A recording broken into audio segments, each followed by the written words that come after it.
Good morning, friends. Welcome back to my YouTube channel, Medical Classes by Dr. Srinidhi Kumar Acharya. Please don't forget to subscribe my channel and also please give your valuable comments.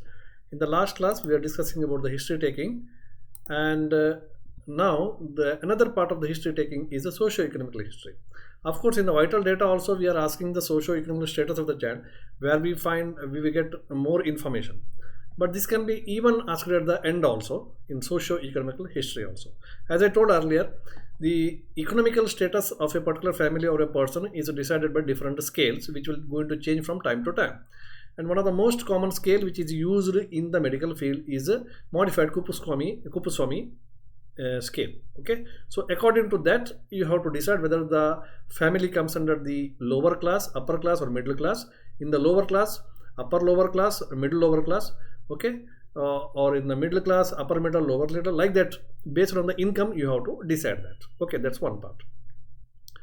Then total earning member in the family has to be seen, whether the mother is earning and father is earning and how much they are earning, and accordingly you have to decide the economical status of the person. Now, one more important thing in the socio-economical history is how they are living, whether they are living in a kacha house, whether living in a pakka house, or whether they are living in a jopadi-like conditions area. So, how many rooms are there? See, all these things are important because how much space is available. That is important because there should be a space for the exchange of the air and all those things. So there should not be overcrowding. Okay, so total number of the family members and how many rooms are there accordingly, and that should be also understood. Whether they are living in the pakka house or kacha house, that's also understood. Then water source. Water source, whether it's from the well, whether it's from the river or tanks or municipality water or chlorinated water. So this is also important. That has to be also taken. Then about the hygiene, what about the sanitation? Okay, so how much the bathroom is there, how many latrines are there, whether they are passing the stool in the open areas. Okay, so this point is also very important, sanitation and hygiene part. Then lastly, isolated, whether they are living isolated or in groups they are living. So these all points comes under the socio-economical history. Okay, so now we come to the another important thing is nutritional history. Now this is very important in the children. As I told earlier, when you talk about the nutritional history, number one, you have to look into the quantity and as well as quality of the food, whether they are taking the caloric rich food or not, whether their food is balanced complete food or not, whether their food is contains enough amount of the water, whether the food contains the enough amount of the minerals, etc. should be taken. Now in Ayurveda, all these things can be handled by a single question, whether their food is Shad Rasatmaka or not, because according to Ayurveda, if they are taking a food which is containing all the 6 rasas, that means it contains all the Panchamahabhutas there, and that becomes naturally a complete food. So what you have to ensure is the food should, or its meal should contain all the 6 rasas.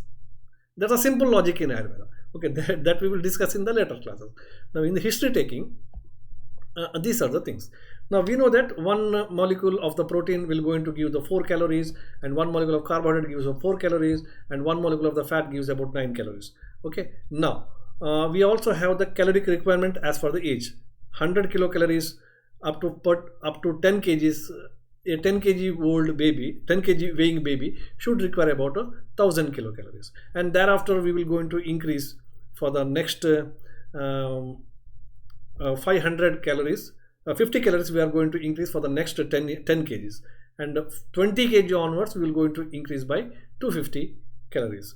I'm sorry, 25 calories or 20 calories. So that the fixed recommendation is there. So accordingly we have to see whether the present child is having that much of a food or the calorie requirement is completed or not.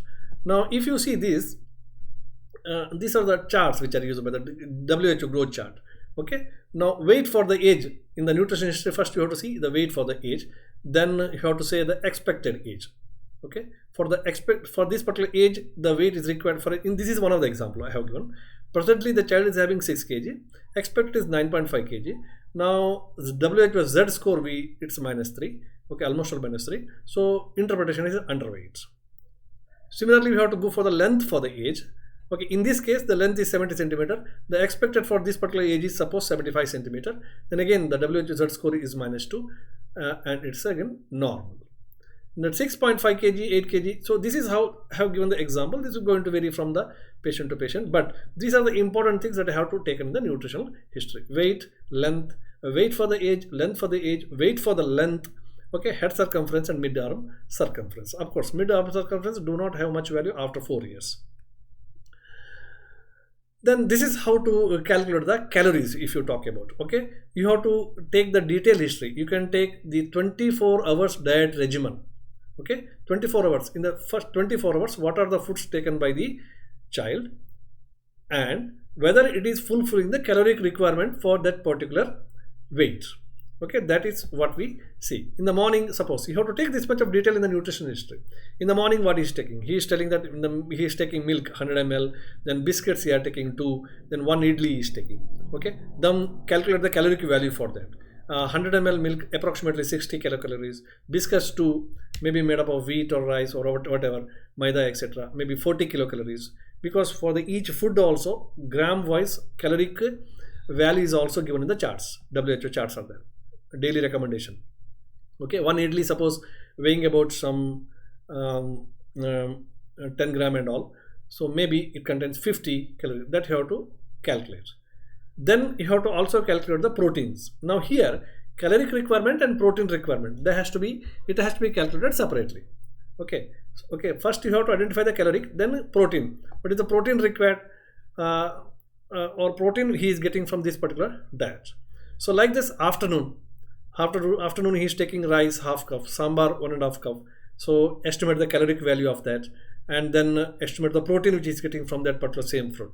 Okay, night hours similarly. Now lastly you calculate total he is getting 570 calories, and totally in this case he is taking about 15.4 grams of protein. Expected for this particular child is 1100 calories. That means maybe child is having somewhere around 10 or 11 kg weight. Okay, 10 or 11 kg, because for kg wise up to 10 kg, for 1 kg you need 100 kilocalories. For 10 kg it becomes 1000. So here it is 1100. Maybe this child, I have not given the age of the child.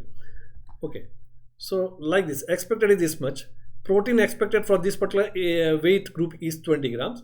Then deficit is 530, and protein deficit is 4.6 grams. So this is how you have to take the nutritional history. This is very important. Okay, this is another example of taking the nutritional history. So this is again time wise you are taking. At 7 p.m. he is taking 1 coffee. Quantity is 100 ml. Protein available from 1 cup of 100 ml of coffee, maybe 1 gram protein, and 100 kilocalories he is getting. 11 a.m. he is going for idli and sambar, and again 3 tablespoon quantity, and protein he is getting 13 grams to 80 kilocalories. For this proteins and all, we have got the chart. Food wise we have got the chart, and you have to use that particular chart, and accordingly you have to do that. Lastly you have to calculate these calories. Okay, how much calories is required for this particular weight and age group, and how much he is taking, what is the deficit.